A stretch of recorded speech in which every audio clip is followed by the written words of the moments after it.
E aí, Podtechers? Começando agora o nosso especial de Halloween. Estamos próximos do Halloween e próximos também do Dia de Finados. E aí, o que a gente resolveu fazer? A gente veio conhecer um dos lugares mais inusitados, bonitos de São Paulo. A gente está aqui no Cemitério da Consolação e a gente está com um convidado muito legal, mas eu já vou falar. Vocês acreditam em destino? Vocês acreditam que algumas coisas podem atrapalhar? Vou contar um caso interessante que acabou de acontecer. A gente marcou com esse convidado aqui no Cemitério da Consolação. Primeiro, acordei super atrasada, tive uma noite péssima, fiquei sonhando, tive pesadelos, acordei atrasada. Segundo, um trânsito absurdo aqui em São Paulo. Isso não é novidade, né? Acho que não é um pretexto para a história que a gente vai contar. Terceiro fato, eu nunca me atraso tanto e eu acabei indo para o lugar errado. Eu fui para o cemitério errado. Será que era mesmo para eu estar fazendo essa matéria aqui hoje? O que vocês acham? Isso assombra vocês? Eu quero que vocês me contem agora e contem para o Thiago. O que te assombra? Vem, Thiago, senta aqui comigo. Senta aqui, já ficou muito tempo sozinha. E aí? Você tá bem? Tudo bem? Prazer. Legal. Prazer mesmo. Obrigada primeiro pela paciência. Não, imagina. Vamos lá. Que isso? Ele tá aqui esperando há 1 hora, né, Thiago? Que ninguém vai embora também, tem essa vantagem. É verdade, né? Os nossos convidados mores. Os nossos anfitriões, eles vão ficar aqui. Eles ficam por eles aqui, ficam né? o tempo inteiro aqui. Cara, me conta um pouco, assim, esse seu fascínio, essa sua história. Até que foi meio terapêutico, na verdade, né? Eu vivi, acho que todo mundo viveu muito a agressividade da presença da morte na pandemia, né? Foi inédito pra gente, acho que pra todo mundo, foi, pelo menos a nossa geração não viveu isso, né? Acho que só quem viveu a epidemia de gripe espanhola viu tanta morte, né? Sem nenhum tipo de cerimônia, protocolo, né? Invadindo a casa das pessoas. E aí eu achei que precisava achar um instrumento de conciliação com esse tema. Estava consumindo muito tudo. Eu já tinha feito um filme sobre cuidado paliativo quando minha sogra teve câncer e faleceu e ficou submetida ao protocolo de cuidado paliativo. Então, em 2018 foi o primeiro contato que eu tive mais com a realidade desse tema, né?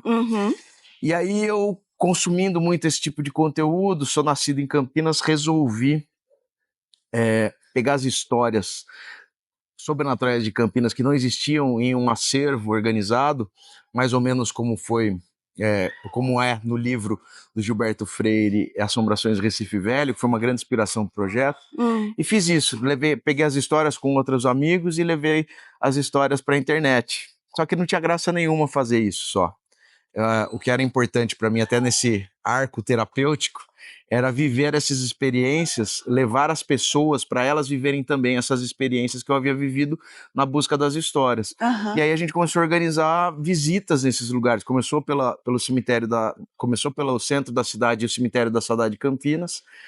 Como a gente voltou a se ativar, a poder circular, eu trouxe o projeto para São Paulo. E aí eu criei um outro braço dentro do Que Te Assombra, que é o Projeto Vozes, que levou o formato do que a gente tinha feito no cemitério de Campinas para vários outros cemitérios. O Cemitério da Consolação é um deles, o Cemitério do Araçá, que você tinha ido lá, já foi conhecer hoje antes de vir para cá.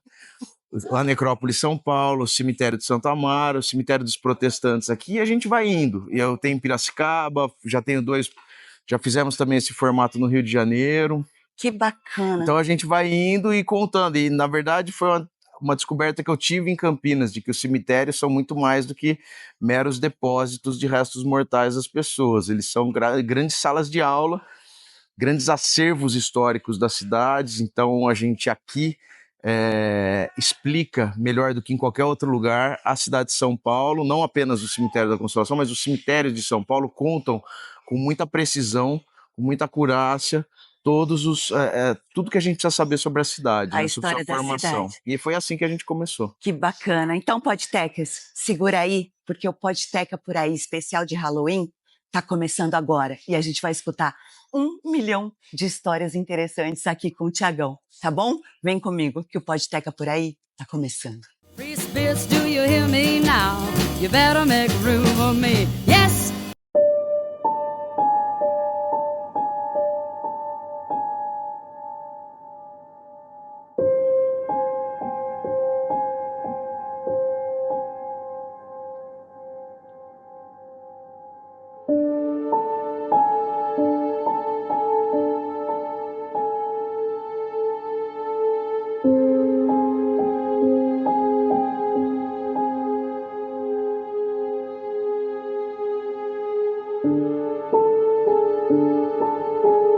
Gente, olha só, o Thiagão me trouxe para um dos mais emblemáticos mausoléus que tem aqui no Cemitério da Consolação, que é da família Matarazzo. E realmente, chegando aqui, o negócio é impressionante, né? É o maior da América Latina, né? Pelo menos é o que dizem especialistas. E é uma obra do Brisolari, e ele fez pro filho dele, o Ermelino Matarazzo, que faleceu na Itália. Ele nasceu em Sorocaba, mas faleceu na Itália. Ele era piloto de automobilismo. Tá. E ele morreu num acidente numa prova. Nossa. E aí o Matarazzo, o Conde Matarazzo, construiu para ele, para o seu filho, esse mausoléu. Tá. Então... E abriga mais pessoas aí? A família inteira. A família inteira tá aí. A família Vamos chegar toda. lá mais pertinho? Vamos, claro. Interessante que esse não é um lugar... Como eu falo que o cemitério explica muito bem a cidade, esse não é um lugar nobre do cemitério, nunca foi. Tá. Porque, embora o Matarazzo tenha sido o homem mais rico do Brasil e da Itália, né, ao mesmo foi um dos homens mais ricos do mundo, ele era um imigrante que prosperou aqui, então ele não era oriundo de uma família tradicional, obviamente, primeiro de origem portuguesa, depois de origem brasileira, mas com descendência portuguesa. Então ele queria comprar uma área no cemitério e concederam esse pedaço para ele. E ele acabou beneficiando esse pedaço, que não era uma área nobre do cemitério, acabou se tornando porque ele abriu um portão ali para a família dele. Olha, para ter acesso. Então tem um segundo portão do cemitério, era para atender exatamente a família dele. E aqui eram ministradas missas, né? E hoje está fechado, infelizmente, porque passou por um período muito grande de abandono completo do cemitério, principalmente do ponto de vista de proteção desse patrimônio. E aí a família fechou aqui, mas até pouco tempo atrás era possível visualizar ali dentro. Tiagão, olha que interessante, o cara, quando ele é para ser bem-sucedido, ele é bem-sucedido até pós-morte, hein? Porque o cara conseguiu fazer negócio, conseguiu valorizar uma parte do cemitério depois que morreu. Caramba, hein? Mas eu falo que nada do Matarazzo é mais importante do que o fato dele ser tataravô do Supla, né? Essa é a coisa mais importante dele. Que, na verdade, aqui também é palco de uma das histórias sobrenaturais mais conhecidas do cemitério, que é importante falar isso. Essas histórias, a gente toma muito cuidado para não... O nosso passeio, nossas experiências não são alegóricas. Não é noites do terror, não vai sair ninguém vestido de lobisomem atrás do outro aqui dentro, nem de caveira. Mas essas são histórias que elas são reconhecidas como um patrimônio imaterial das comunidades, não sou eu que estou falando, é a Unesco, e elas fazem parte desse território. Ela é tão importante como todo o acervo. A propriedade material é tão importante como a propriedade material. É algo que a gente não tem muito na nossa... a gente pode chamar isso de cultura. 100%. Não, tudo é. Né? Então... essas são experiências humanas vividas aqui, e essa que eu conto, que é do Coveiro Fantasma, meu Deus começa do céu. aqui no sepultamento de uma parente do conde. O coveiro que fazia o serviço funerário, né, o sepultamento efetivamente, tem um mal súbito, morre, e desde então dizem que quem quer, quem precisa, né, encontrar um túmulo que não sabe onde é, toca o sino da capela 6 vezes e o coveiro se manifesta. Ele aparece, ou se ele não aparece, a pessoa não tem sensitividade, ele ajuda você a encontrar o túmulo que você quer. Eu falo, como eu sou cagão, eu prefiro ir na administração e perguntar onde é o túmulo. Mais um cagão, eu ia falar isso agora. Eu sou muito cagona e eles já sabem disso. Olha aqui, podtechers. Olha aqui, começou. Eu achei que a gente ia contar histórias de pessoas, mas não. Vai contar também, dos dois. Tem de tudo, é isso que é legal. A gente aqui no cemitério, eu não gosto do recorte que explica o cemitério como um museu a céu aberto. Acho que esse é um verniz que colocam para desmerecer os propósitos e a importância do cemitério. Então, o cemitério é uma grande sala de aula que explica como ninguém as cidades, as suas regiões, seus bairros. Hoje em São Paulo a gente sabe que tem mais de 20 cemitérios públicos e privados, muito mais do que 30. Mas esses cemitérios têm a condição legítima de grandes contadores de histórias da cidade, porque ele guarda o que a gente tem de mais importante, que não são obras de arte, não são capelas, são pessoas. Então a gente guarda aqui não apenas a biografia das pessoas, mas seus afetos, seus sentimentos, os sentimentos de seus familiares.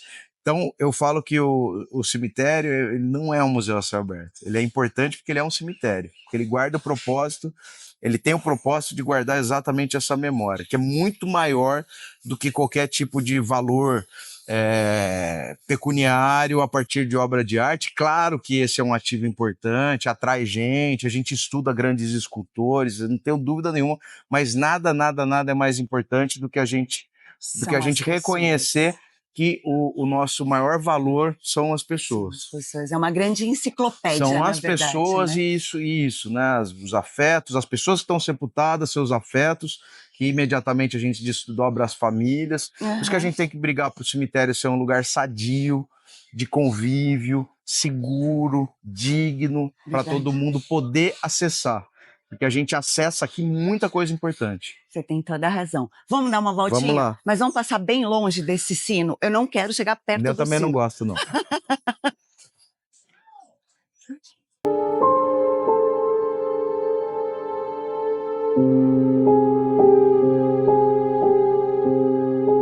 E esse também tem uma história legal. Quem é que tá aqui, Ti? Antoninho da Rocha Mármore.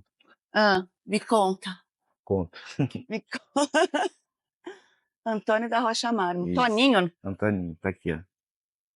Isso aqui é a plaquinha original dele. Né? Viveu, sofreu e morreu amando Jesus. 1918 a 1930. Nasceu, isso, ele morreu no dia 21 de dezembro de 30. Tem a ver, a história que eu vou contar tem a ver. O Antoninho nasce aqui em outubro, né, dia 19 de outubro de 1918, e a história dele, no contexto sobrenatural, lógico que esse é um sobrenatural que mora na casa da religiosidade, né?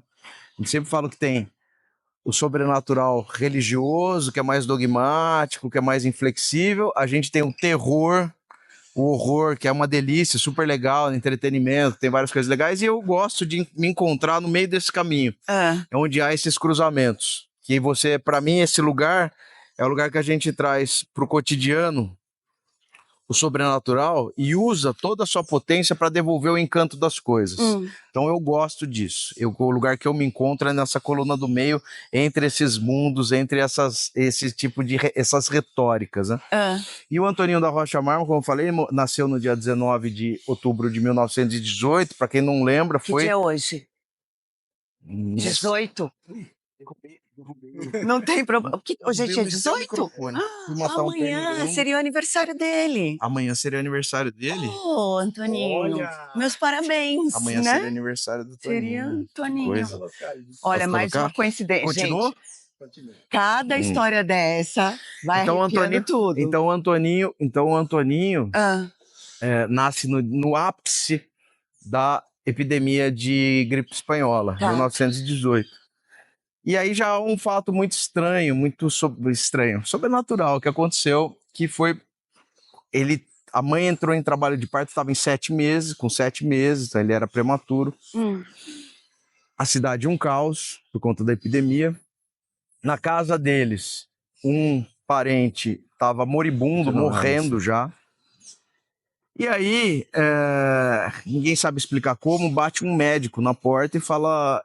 Alguém me chamou aqui. A nossa me disseram para vir até aqui tá e tal. E o pessoal falou, mas quem te chamou aqui? Tem 2 santas lá. Que bom que você veio, mas ninguém... 3. Pô, não sei dizer tem quem uma menina que eu e... esqueci o nome. Tá bom, entra aí. Osasco é Santa dos Pagodeiros, Santa dos MCs. Só assistência. Tem uma... Santa da Quebrada. O parto do Antoninho. O Antoninho nasce.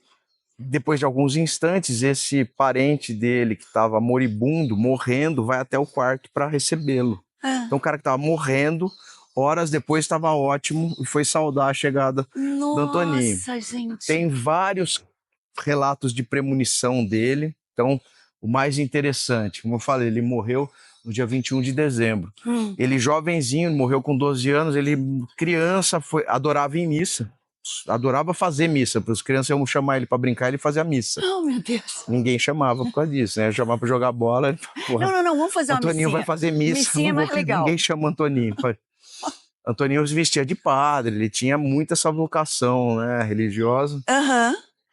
E aí, depois de uma missa, quando ele tinha lá seus 9, 10 anos, ele abraça um padre que ele adorava e fala, eu vou morrer no dia do seu aniversário.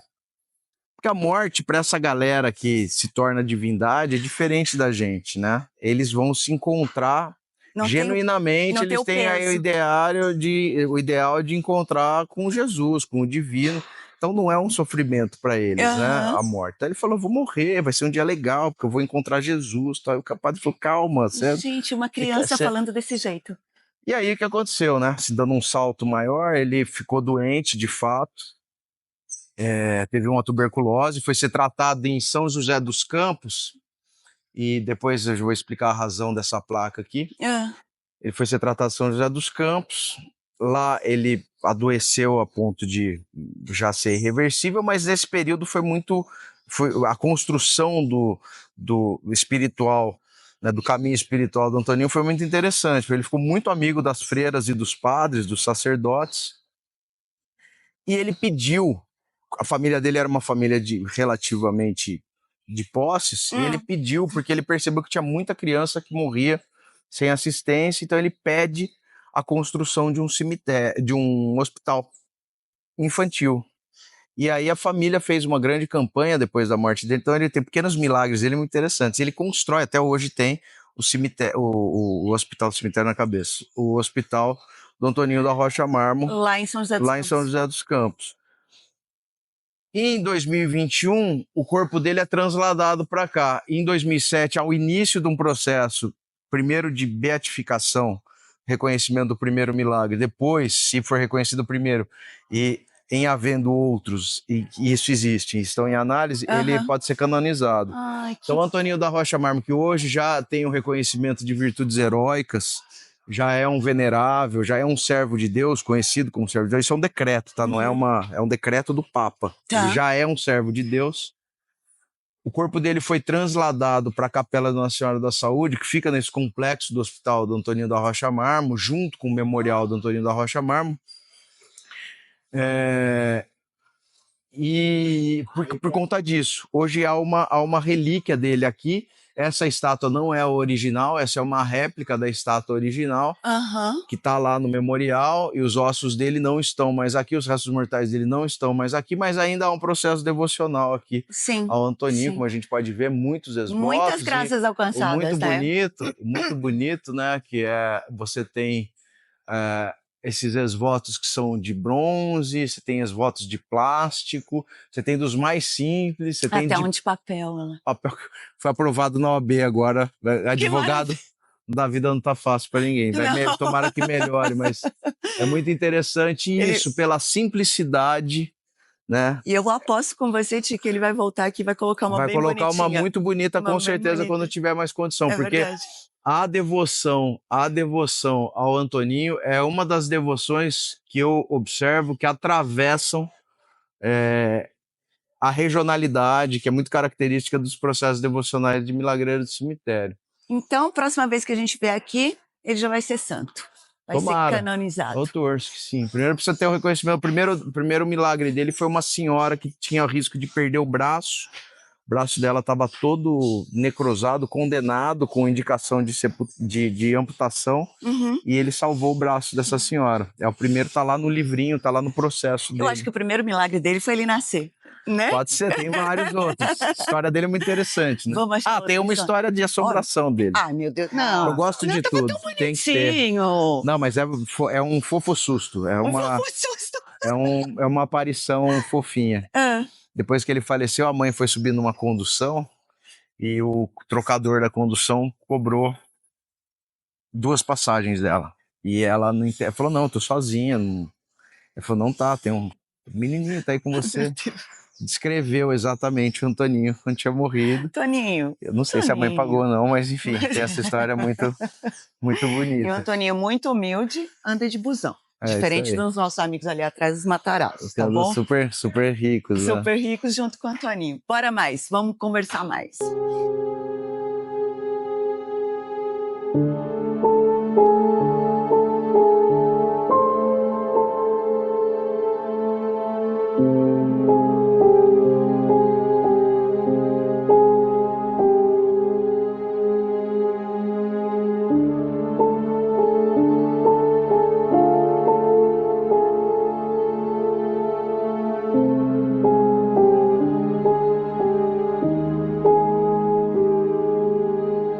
Lindo. Moacir Pisa.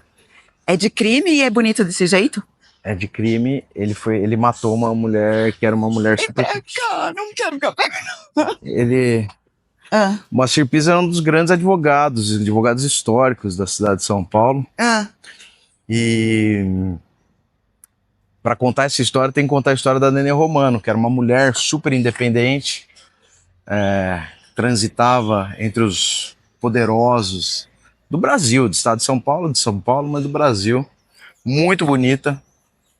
Era uma cortesã, e cortesã que supera a ideia de prostituta, né? Ela fazia outros tipos de serviço de corte, né? Ah. Por isso que é cortesã, ela acompanhava, ia jantar, não sei o quê, então não sei. Se equipara às geishas lá no Japão? Coisa mais ou menos assim, Tá. não era exatamente, ela não se prostituía, Sim, não era essa a ideia. Companhia. Uma companhia. E não existe dados disso, né, de que ela era se prostituía, não tem. Só que ela se envolvia vez ou outra com esses caras ficavam loucos por elas, todos. E aí o que aconteceu? Nenê Romano se envolveu com um rapaz que era genro de uma fazendeira muito rica, muito importante, riquíssima, importante não, rica, do interior paulista. E o moleque ficou de quatro pela Nenê Romano, como todos os homens que se envolviam com ela. E aí ela contratou 3 capangas para fazerem um tipo de maldade que era muito comum na época, com mulheres que eram bonitas, que eram insinuantes. A gente tá falando de que ano, Tiago? Nos anos 20. Nos anos 20, tá. E aí, esses caras são contratados então para retalhar o rosto da Nenê Romano, que era o tipo de lição que se dava a mulheres tidas com esse atrevimento de mexer com mulheres dos outros, esse tipo de olhar bem babaca da época, né? E aí ela, só que ela percebe essa ação, consegue se desvencilhar, e o cara dá uma navalhada, ao invés de pegar no rosto, ela pega no pescoço dela, e quase mata a Nenê Romano. Então esses caras são processados. Ela tem, por ter muito trânsito nas camadas mais abastadas e mais influentes da cidade, ela tem assistência de um grande advogado nesse processo. Só que, lógico, como todos os homens que tinham contato com a Nenê, ele ficou encantado, acabaram se envolvendo, só que ela quis ficar, como sempre, ela nunca quis sugar daddy, nunca precisou de homem nenhum. Ela acabou... Era um espírito livre. Totalmente. Ela acabou dando um pé na bunda dele e ele ficou desesperado, completamente tomado por essa angústia, ficava tentando achar ela, persegui-la, tentar falar com ela. Um dia ele foi até a casa dela, ficou esperando ela sair. Quando ela saiu, ela já estava com um táxi esperando, e ele, pelo amor de Deus, fala comigo e tal. E ela falou, entra no carro e vai me falando o que você quer falar. E aí eles tiveram um desentendimento dentro do táxi, e ele atirou nela dentro do táxi e tirou sua própria vida. Então... além do coitado do taxista, né? Ele levou eles até o pátio do colégio. Que era um complexo de segurança, né? Delegacia, tá, explicou o assunto, tudo, mas, enfim, situação muito ruim. E aí, esse túmulo traduz muito o sentimento da família para com o Pisa. Quer dizer, por que você cometeu essa loucura? Por que você acabou com a vida de outra pessoa, acabou com a sua vida? Por que você fez isso? E essa obra do Francisco Leopoldo Silva, que é de granito, acaba traduzindo muito isso, né? Se você reparar, é um corpo feminino, sim, curvado em lamento, com uma esfera. Se a gente virar isso daqui, tirar da horizontal e colocar na vertical, ele se torna um ponto de interrogação. Então, a arte tumular, que é muito feita, se expressa muito a partir de simbologias, traz essa ideia do porquê. Gente, o lamento, né? Qual a razão de você ter cometido essa loucura? Qual a razão dessa loucura, né? Ela é um ponto de interrogação. Ô, Moacir. Espero que já tenha encontrado o caminho da luz, né? Tomara. Ele e a Nenê, principalmente a Nenê, né? Principalmente a Nenê, mas acho que ela, assim... Às vezes as pessoas confundem um modo de ser. Inclusive, Dona Maria Judite de Barros, que é outra milagreira, que morreu no dia 26 de novembro de 1938, também é uma milagreira, mas também foi vítima de feminicídio. Sério? também foi morta. A Dona Maria Judite, que tem muitas graças alcançadas, né? Mas ela, especialmente, ela tem uma característica muito especial e ela adquiriu isso nos anos 2000. Porque a gente pode ver aqui, a gente tem muito ex-voto dela antigo. Muito antigo.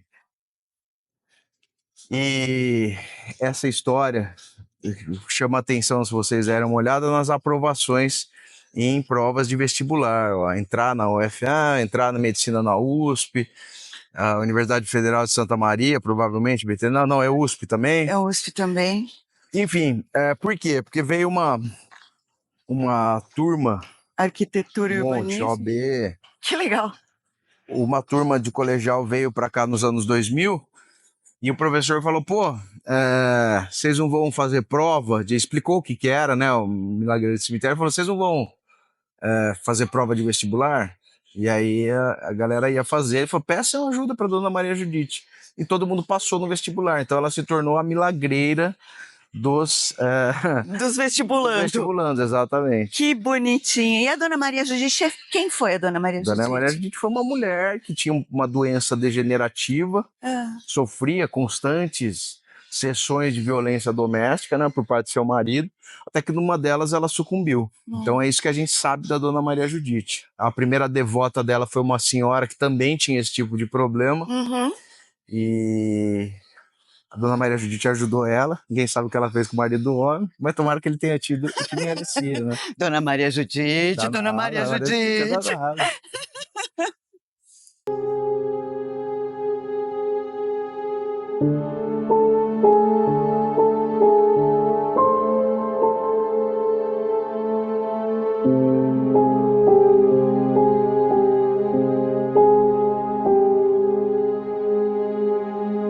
Eu tô finalizando esse Podteca por aí, mais do que especial, mais do que sinistro, mais do que educativo e cultural, que já teve até agora. Sempre com meus patrocinadores, o Mestre Baco, sempre me acompanha em todas as minhas aventuras, e cabelinho da titia, unhas prontas para o Halloween, da Angel Concept, lá no bairro do Limão, tá bom? Mestre Baco no Instagram, Mestre Baco com 2 Cs, e Angel Concept, angel.vconcept, o melhor salão de beleza que nós temos aqui em São Paulo. Fica aí, aguarda, não deixa de se inscrever, chama a galera, porque o especial de Halloween e outras entrevistas que estão vindo por aí tá muito, muito, muito 10, tá bom? Conto com vocês. Com muito medo, muito pavor. Free spirits, do you hear me now? You better make